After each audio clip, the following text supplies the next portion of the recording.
tentaram fazer como se ele estivesse tentando mostrar uma realidade pra ela, de novo, tipo um tapa na cara, tipo assim, se abre. Ela já tava aberta.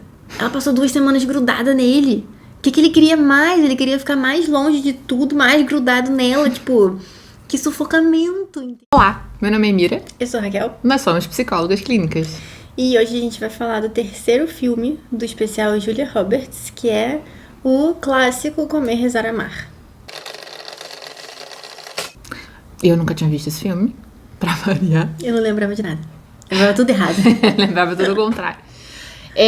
Devemos dizer que a gente não entendeu, eu particularmente, não entendi exatamente algumas questões lá do começo do filme, dos relacionamentos amorosos dela. Ficou meio confuso se ela se doava demais, se ela se doava de menos, se ela esperava demais das pessoas, se ela esperava de menos. Porque o comportamento dela é uma coisa, o que a amiga fala pra ela é outra, diferente. Então, ficamos confusas sobre isso. Não vamos comentar para não falar besteira. Se vocês leram o livro, se vocês têm uma percepção específica, contem pra gente, né? Porque de repente ajuda a iluminar aí essa questão nossa. Talvez o livro seja mais explicado, talvez tenha mais... faça mais sentido essa cronologia, mas a gente ficou meio igual a amiga dela, do tipo, o que tá acontecendo com você? A gente também não entendeu muito bem. Então... Mas uma coisa deu pra entender, que ela pula de relacionamento pra relacionamento. Sim. Né? Ela tem uma dificuldade pra conseguir ficar sozinha. E ela só vai conseguir ficar sozinha quando ela resolve entrar nessa jornada espiritual, de autoconhecimento, chame como queira. Quando ela vai pra Itália, pra Índia, nessa ordem? Itália, Índia, e aí ela fica nesses 2 lugares completamente sozinha. E depois ela vai pra Bali. Em Bali ela tem um relacionamento amoroso, mas aí numa pegada um pouquinho diferente, né? Com o que eles dizem que é um brasileiro, mas o cara claramente fala português de Portugal. Ele não tem nenhum aspecto de brasileiro. Não tem. Fala tudo com sotaque. Eu não entendi exatamente por que eles botaram ele como brasileiro. Mas fiquei só com um rançozinho só, mas tá tudo bem. Sim, exato. Mas pelo menos tem as músicas brasileiras lá representadas. Muita bossa nova. Pelo menos é em português. Pelo menos tem bossa nova lá. E aí, então, entrando na parte que a gente tava falando, que dá pra gente falar, é um filme que fala muito de mindfulness, né? Então, que ela tá fazendo um retiro de meditação. Ela faz 2, na verdade, né? Na Índia ela faz 1. E em Bali ela vai lá conhecer um guru também pra fazer um retiro de meditação. Tem algumas coisas bem interessantes sobre meditação, sobre mindfulness, sobre aceitação nesses 2 retiros, né? Nesses 2 lugares. Sobre a questão da necessidade prática, sobre a aceitação dos próprios pensamentos, sobre entender que não é porque você está praticando com frequência que não vão ter dias mais difíceis ou dias mais tranquilos para fazer os exercícios, sobre a necessidade de olhar para as próprias emoções. Então são coisas bem, bem legais, assim. Eu acho que eu prefiro mais a parte de Bali, né? Do Quetute. Sim. Acho que é compaixão, se a gente pudesse dizer, compaixão raiz mesmo, e vocês vão entender por que desse comentário. Então acho que eu prefiro mais a parte do Quetute, né? Até a própria parte de ter que escrever e de ficar ali passando as coisas a limpo, como mais uma prática pra lidar com a vida. Então acho bastante interessante do que a parte da Índia. Sim. Da Índia temos problemas. Antes de eu falar dos problemas, eu lembrei de uma cena que a gente não falou antes de gravar o vídeo, que foi uma cena que eu gostei muito, que é quando ela vai sentar na salinha climatizada pra treinar a meditação, lá na Índia. E aí tem um relógio enorme marcando a hora do lado dela. Aí ela senta, se posiciona, faz toda aquela coisa, né, da meditação e tal. E aí ela começa. Quanto tempo será que eu vou ficar aqui? Sei lá, ela começa a pensar várias coisas, se perguntar várias coisas, e aí daqui a pouco ela... Não, preciso esvaziar a mente. Para de pensar. Preciso esvaziar a mente. Aí ela vai ficar nessa discussão com ela mesma, e tipo assim, 1h59 quando ela começa. Aí quando ela olha pro lado, acaba de dar 2 horas. Aí ela fica... Aí ela cai assim, ela fica derrotada, sabe? E isso é muito legal, porque isso é totalmente a realidade. Quando você começa a treinar qualquer tipo de meditação, de prática de mindfulness, a gente entra meio nessa, tem que esvaziar a cabeça, eu não posso pensar em nada. Mas não é isso. Não dá, é impossível fazer isso. Seu cérebro, ele nunca vai deixar você esvaziar a sua mente. Sim. Sabe? Porque estruturalmente isso é impossível. Então, não tenham essa ideia. Concepção de que vai ser assim. Muita gente acha, eu não sei fazer porque eu não esvaziei minha cabeça. Mas só de você perceber que você não esvaziou a sua cabeça que você já tá fazendo. Mindfulness é estar consciente. Então, se você tá consciente de que você está divagando, de que você talvez não esteja ali seguindo o passo a passo da prática ou lá o que seja, você já tá com a atenção plena, entendeu? Então você já está consciente, então você já está sendo bem sucedido. Então eu achei essa cena muito icônica, porque é exatamente isso que acontece com todos nós. E não é assim. Só que no filme ninguém pontua muito isso, sabe? O chato lá, o Richard ele até em algum momento fala sobre isso, né? Mas ele fala de um jeito extremamente crítico e grosseiro, que é o motivo pelo qual eu não gostei muito do retiro na Índia. Primeiro que a mestre lá não tá lá, né? Não tá lá. Já começa a dar errado aí. Ficou parecendo meio uma coisa meio de charlatão. Sim. O próprio cara fala isso, né? Ela não tá aqui, mas eu saí dos Estados Unidos pra vê-la aqui. E ela fala, e ela tá lá. Talvez seja aí onde tá o marketing da história. Tem uma piadinha dessa, né? Mas vai lá, fala do Richard. Tá. Então o Richard, ele começa mal. Ele já começa falando dela comer muito. Já ficamos com o ranço dele a partir daí, tá? Então é isso. Já tem esse ponto. Pessoa inconveniente. Mas ela tá muito aberta. Aliás, eu achei que nessa jornada toda ela tava aberta até demais. Porque ela suportou coisas que, particularmente, por mais aberta que eu estivesse, eu acho que eu não suportaria. Mas tudo bem. Então ela dá uma chance ali pra ele faz umas piadas, ela acaba rindo. Só que ele fala coisas muito problemáticas. Ele fala coisas muito problemáticas e em outros momentos ele fala coisas muito certas, mas de uma forma problemática. Então, começando por uma das coisas que ele fala pra ela é que ele fala brigando, ele fala num tom agressivo, que ela tem que controlar a mente, que ela tem que controlar os pensamentos. E a gente já falou aqui, agora, sei lá, em 10 vídeos, em 9 a gente fala que a gente não controla pensamentos. Não é possível controlar pensamentos, não é possível controlar a mente. A gente só controla o que a gente faz com esses pensamentos, como a gente se comporta quando a gente tem aqueles pensamentos e sente determinadas emoções. Sim. Então esse é o primeiro ponto. O outro ponto, a outra problemática dele é o tom que ele fala. Aprender a escolher seus pensamentos da mesma forma que escolhe suas roupas todos os dias. É uma habilidade que pode cultivar. Você quer vir aqui controlar tanto sua vida? Trabalhe sua mente. É a única coisa que deve controlar. Porque se não dominar seus pensamentos, terá problemas sempre. Eu estou tentando. Mas esse é o seu problema. Pare de tentar, se entregue. Vá lá pro jardim. Me pareceu que ele assume uma postura ali de quase um mentor dela dentro do treinamento, né, ali da prática ali.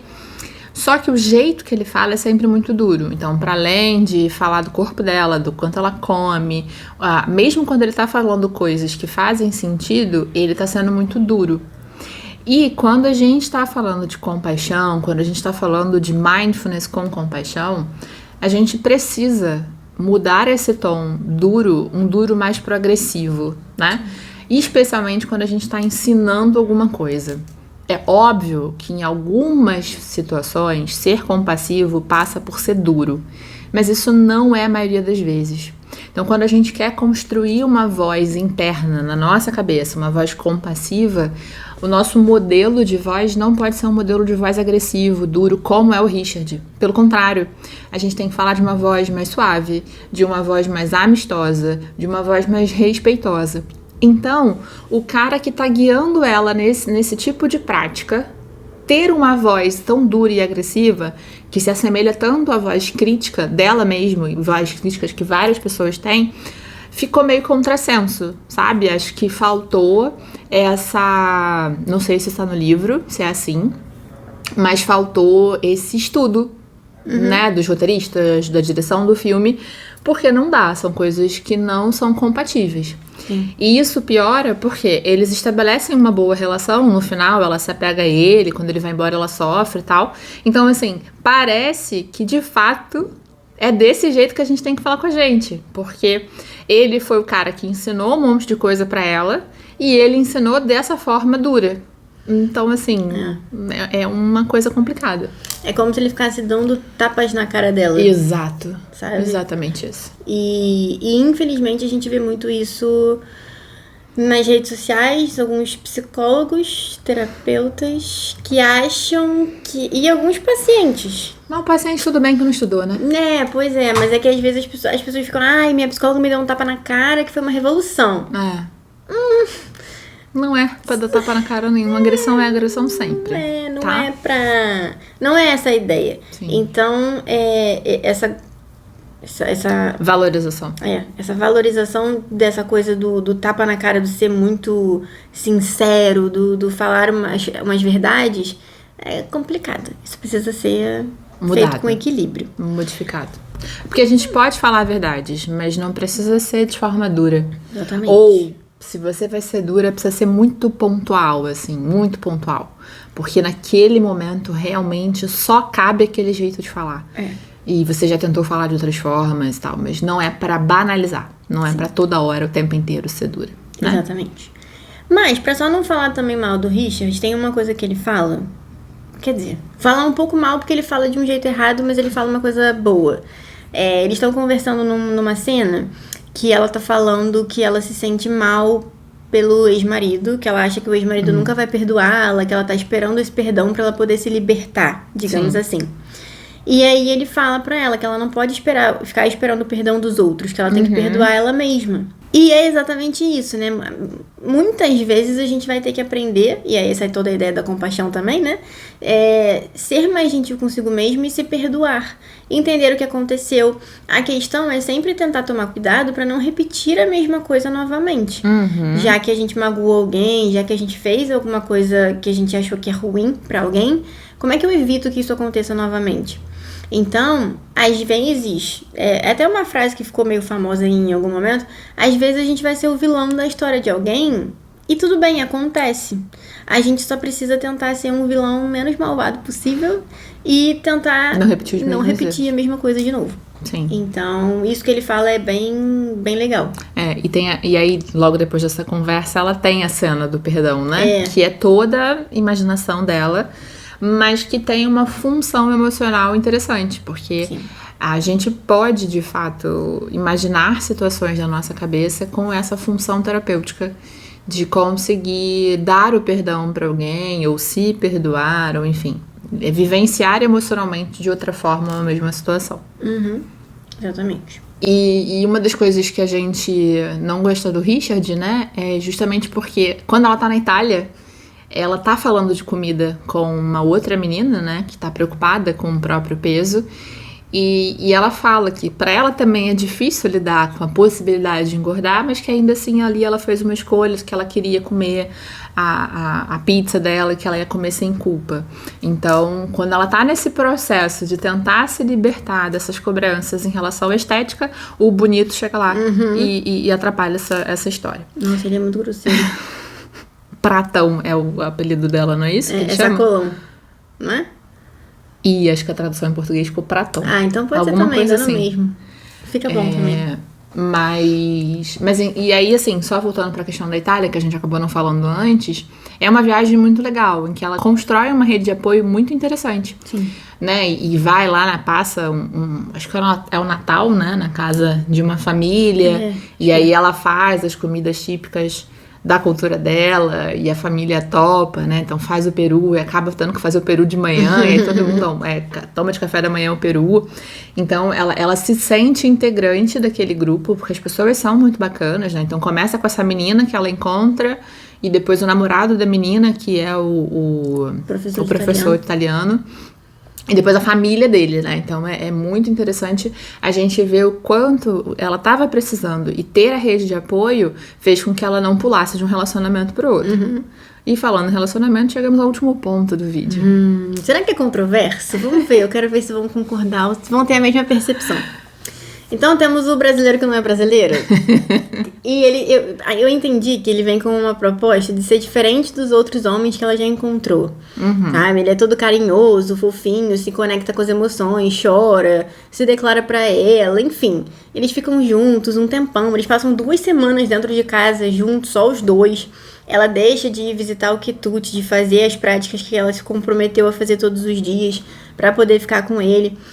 E tem um momento que ele leva ela pra sair, que ele quer levar ela pra uma ilha perto de onde eles estão pra ficar só eles dois. Ele diz isso. E aí, só que ela já tá começando a ficar meio desconfortável com aquilo, porque ela já tá vendo que ela tá saindo do rumo que ela colocou pra ela mesma, do objetivo que ela colocou pra ela mesma. E ela hesita. E ela fala pra ele que ela não vai poder ir, que não dá, que ela já tá 2 semanas sem ver o quitute. Ela fala tudo isso pra ele. E eu achei a reação dele um tanto quanto inadequada. Sei lá, não chega a ser agressiva, eu acho, mas é muito intensa. É uma intensidade que beira o... Ou você gosta de mim ou você não gosta. Escolha. Então ele fala isso. Você tá fugindo. Você tá perdendo uma oportunidade incrível de ficar comigo. Como se fosse isso. E você me ama ou você não ama? O que tá acontecendo? Então ele é muito incisivo e ela vai ficando intimidada. Ela vai recuando até que ela responde. E aí ela consegue... Ela fala uma coisa muito dura pra ele, que agora eu não estou me lembrando o que é. E vai embora. E aí, beleza, ela vai embora, volta a fazer todo o ritual dela de meditações e tudo, volta a se equilibrar e tal, tudo mais. E aí eu acho que tentaram fazer como se ele estivesse tentando mostrar uma realidade pra ela, de novo, tipo um tapa na cara, tipo assim, se abre. Ela já tava aberta, ela passou 2 semanas grudada nele. O que ele queria mais? Ele queria ficar mais longe de tudo, mais grudado nela, tipo... Que sufocamento, entendeu? Mesmo que ela não tivesse incomodada por ela mesma, ela tivesse incomodada pelo que outras pessoas falaram, não importa, em algum momento ela ia se incomodar por ela mesma também, porque tava muito intenso. Eu imagino, né, que ela ia se incomodar em algum momento. Então, não gostei daquela cena. Se isso acontecer com vocês... 2 passinhos pra trás. Bota uma bandeirinha vermelha naquele acontecimento. 2 passinhos pra trás. Porque não foi legal, não é legal. Então, não sei. Eu acho que a ideia... Não sei se a ideia do filme foi mostrar isso, se todo mundo percebeu dessa maneira. Então, aceitamos aí opiniões. E aí, falei que era o último ponto, mas não era. No final, depois que acontece essa treta toda com ele, ela vai pro quitute e fala que ela não consegue encontrar o equilíbrio. E isso é uma coisa que muita gente fala também. Eu nunca consigo encontrar o equilíbrio. Porque as pessoas falam, você tem que encontrar o equilíbrio entre as coisas, parará. E aí o quitute fala, muitas vezes, estar desequilibrado é estar equilibrado. Ou seja, a vida não vai estar sempre flat, né? Ela não vai estar sempre contínua.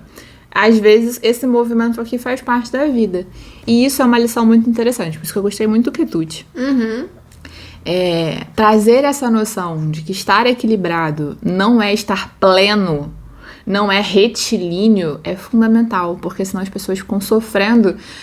Porque ontem eu fiquei com raiva, ou porque eu briguei com alguém.